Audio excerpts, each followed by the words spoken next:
अरे कोई मुझे बचाओ, मैं इस गड्ढे में गिर गई हूँ, कृपया कोई मेरी मदद करो, बचाओ। चिड़िया दर्द भरी आवाज में चीख रही होती है। वह चिड़िया उस गड्ढे में फंस गई थी, जिसके कारण वह उस गड्ढे से निकल नहीं पा रही थी और जोर जोर से चिल्ला रही थी कि तभी वह भूषण जंगल से गुजर रहा था। तभी उसे उस चिड़िया के चीखने की आवाज सुनाई पड़ी कि तभी उसने देखा कि वहां एक गड्ढे में एक चिड़िया गिर गई है और वहां फंस गई है, जिसके कारण वह निकल नहीं पा रही है। तभी भूषण ने उस चिड़िया को उस गड्ढे से बाहर निकाला। तुम ठीक हो ना? तुम्हें कहीं चोट तो नहीं लगी? और तुम इस गड्ढे में कैसे गिर गई, बताओ मुझे। क्या बताऊं भाई, मेरे पति को एक शिकारी पिंजरे में कैद कर ले गया और मैं उनको बचाने के लिए आगे बढ़ी थी कि तभी मैं अचानक से गड्ढे में आ गिरी और उस दरिंदा शिकारी ने मेरे पति को कैद कर ले गया। तुम चिंता मत करो चिड़िया रानी, मैं तुम्हारी मदद करूंगा। क्या तुम मुझे उस शिकारी का पता बता सकती हो? मैं तुम्हारे पति को उसके चंगुल से बचाने के लिए फुल कोशिश करूंगा। क्या सच में तुम मेरी मदद करोगे भाई? हाँ हाँ चिड़िया रानी, तुम बताओ तो सही। ठीक है तो सुनो, वह दरिंदा शिकारी के सिर पर एक सोने का बहुत बड़ा सा मुकुट था और उसने मेरे पति को एक बड़ा सा महल की ओर ले गया था। यह सब बात सुनने के बाद भूषण समझ गया कि वह शिकारी कोई और नहीं बल्कि पास के राज्य के राजा मुनिवर प्रताप है। तभी भूषण ने कहा, अरे चिड़िया रानी, ये तो बड़ी खुशखबरी की बात है, क्योंकि उसी राजा के यहाँ मैं काम करता हूँ। ये तो बहुत अच्छी बात है। इसका मतलब अब तुम मेरे पति को उस दरिंदा राजा के चंगुल से बचा लाओगे।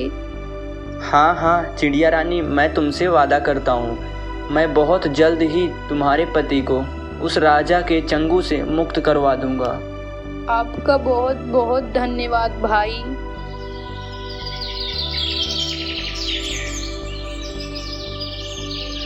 अगले दिन भूषण उस राजा के यहाँ काम पर जाता है। कुछ देर बाद भूषण राजा के उस कक्ष में पहुंच जाता है, जहाँ पर उसने उस चिड़िया रानी के पति को पिंजरे में कैद करके रखा था। तभी भूषण चुपके से उसके पास जाता है और कहता है, मुझे तुम्हारे बारे में सब पता है। यह दरिंदा राजा ने तुम्हें उस जंगल से कैद कर लिया था। मुझे तुम्हारी पत्नी ने सब कुछ बताया है, लेकिन तुम चिंता मत करो, मैं अभी तुम्हें इस पिंजरे से आज़ाद करता हूँ और तुम जल्दी से इस पिंजरे से निकल कर भाग जाना। वहाँ तुम्हारी पत्नी जंगल में इंतजार कर रही है।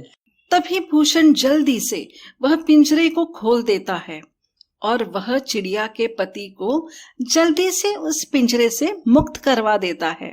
लेकिन भूषण को यह नहीं पता था कि यह सारी बातें चुपके से महल के सिपाही सुन रहा होता है कि तभी वह सिपाही भूषण की सारी बातें बताने के लिए राजा के दरबार चला जाता है।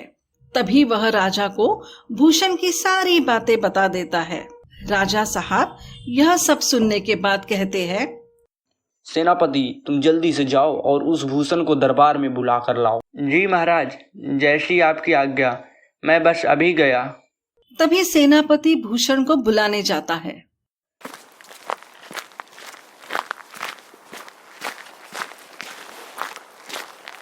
भूषण भाई, तुम्हें राजा साहब ने दरबार में बुलाया है। बेचारे भूषण को ये भी नहीं पता था कि राजा साहब ने उसे किस लिए बुलाया है। तभी भूषण और सेनापति दोनों राजा के दरबार की ओर चल पड़ते हैं। कुछ देर बाद भूषण और सेनापति राजा के दरबार में पहुंचते हैं। तभी राजा साहब कहते हैं, भूषण, क्या यह सच है कि मैंने जो चिड़िया को कैद करके लाया था, उस चिड़िया को तुमने जानबूझकर उस पिंजरे से उड़ा दिया? तभी भूषण ने दुखी मन से कहा, जी महाराज, यह सच है कि मैंने ही उस चिड़िया को पिंजरे से उड़ा दिया था। अच्छा ठीक है, तो अब तुम सजा भी भुगतने के लिए तैयार हो जाओ। तुम्हारी सजा यह है, सिपाहियों ले जाओ इसे और काल कोठरी में बंद कर दो। राजा ने बेचारे भूषण की एक न सुनी। तभी दरबार के सिपाही भूषण को काल कोठरी की ओर लेकर चले गए।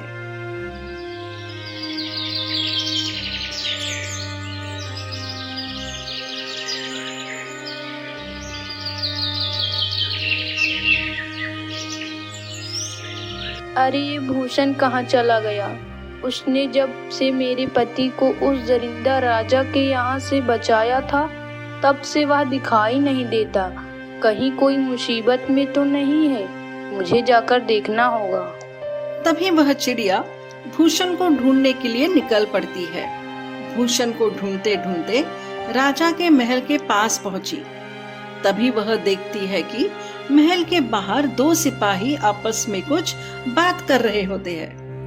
अरे भाई, तुम्हें पता है महाराज ने जो चिड़िया को स्वयं जंगल से पकड़ कर लाए थे, उसे उस भूषण ने जानबूझकर उस पिंजरे से जब से भगाया था, तब से महाराज उस भूषण के ऊपर इतना क्रोधित हैं कि उसे काल कोठरी में डालने के बाद भी राजा साहब का गुस्सा शांत नहीं हुआ। अब पता नहीं उस भूषण का क्या होगा। सिपाहियों की यह बातें सुनकर चिड़िया बहुत उदास हो जाती है और कहती है, बेचारा भूषण मेरी मदद करने के लिए अपनी जिंदगी को दांव पर लगा दिया। कुछ भी हो, मुझे भूषण की मदद करनी होगी, कैसे भी करके। इतना कहकर चिड़िया भूषण की मदद के लिए आगे बढ़ती है। कुछ देर बाद चिड़िया भूषण के पास पहुंचती है। अरे चिड़िया रानी, तुम यहाँ क्या कर रही हो? तुम्हें पता भी है अगर यह दरिंदों ने तुम्हें देख लिया तो तुम्हें भी कैद कर लेंगे। मेरी बात मानो चिड़िया रानी, तुम जल्दी से यहाँ से भाग जाओ। नहीं भूषण भाई, मैं तुम्हें अकेला इस काल कोठरी में नहीं देख सकती। भूषण, तुमने मेरे पति को बचाने के लिए अपने बारे में बिल्कुल भी नहीं सोचा। तुम बहुत अच्छे इंसान हो भूषण, मैं तुम्हें ऐसे अकेले नहीं छोड़ सकती।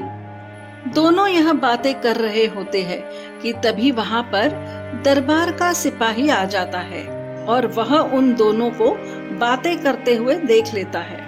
तभी वह सिपाही उस चिड़िया को पकड़ लेता है और फिर वह सिपाही उस चिड़िया को पकड़कर राजा के दरबार में ले जाता है।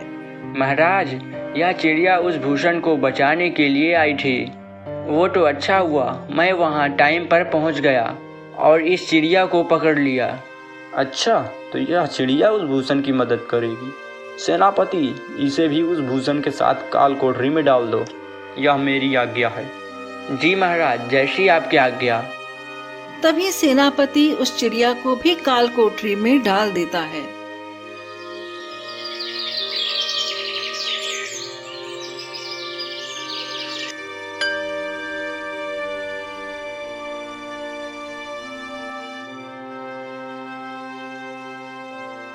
मंत्री जी, हमारे राजकुमार के विवाह के लिए कोई शुभ दिन कैसे पता करें? महाराज, एक उपाय है। अपने राज्य के बगल वाले गांव में एक पंडित जी हैं जो लोगों के विवाह की कुंडलियां देखते हैं और शुभ दिन की एक तारीख बताते हैं। महाराज, क्यों ना हमें भी उन पंडित जी से मिलना चाहिए। हाँ मंत्री, तो इसमें देरी किस बात की? हम लोग शीघ्र ही पंडित जी से मिलने के लिए चलते हैं। इतना कहने के बाद मंत्री और राजा दोनों लोग राज्य के बगल वाले गांव में पंडित जी से मिलने के लिए चले जाते हैं।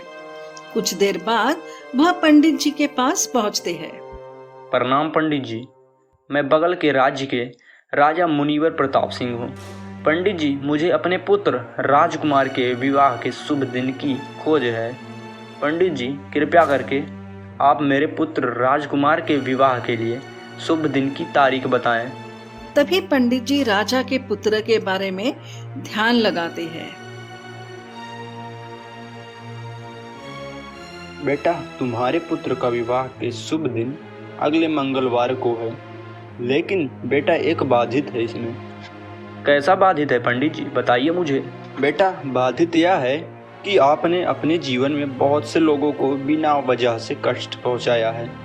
इसलिए राजकुमार के विवाह के कुछ ही दिन बाद आप और आपका पूरा महल एक भिखारी के रूप में बदल जाएगा। यह निश्चित है बेटा। पंडित जी की यह बात सुनकर राजा के होश उड़ जाते हैं और राजा घबराते हुए कहते हैं, पंडित जी, ये आप क्या कह रहे हैं? पंडित जी, मुझे पता है मैंने अपने जीवन में बहुत अन्याय किया है, बिना वजह लोगों को बहुत कष्ट पहुंचाया है। पंडित जी, मैं अपने इस कर्मों का प्रायश्चित करता हूँ। पंडित जी, कृपया करके मुझे कोई उपाय बताइए जिससे मैं अपने इन पापों का प्रायश्चित कर सकूं। ठीक है, तो सुनो, इसका एक ही उपाय है कि तुमने जितने भी लोगों को जितना तकलीफ और लोगों के साथ अन्याय किया है, यह सब सोचकर तुम अपने मन में शपथ लो और आज से ही लोगों के प्रति एक सच्चा और अच्छा राजा होने का भाव रखो। जी पंडित जी, जैसा आपने कहा है मैं बिल्कुल वैसा ही करूँगा।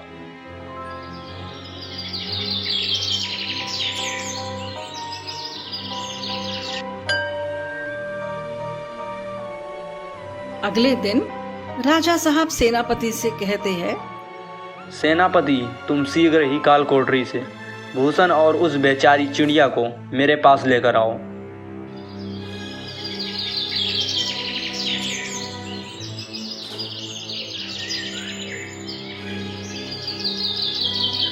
सेनापति भूषण और उस चिड़िया को काल कोठरी से बाहर लेकर आते हैं।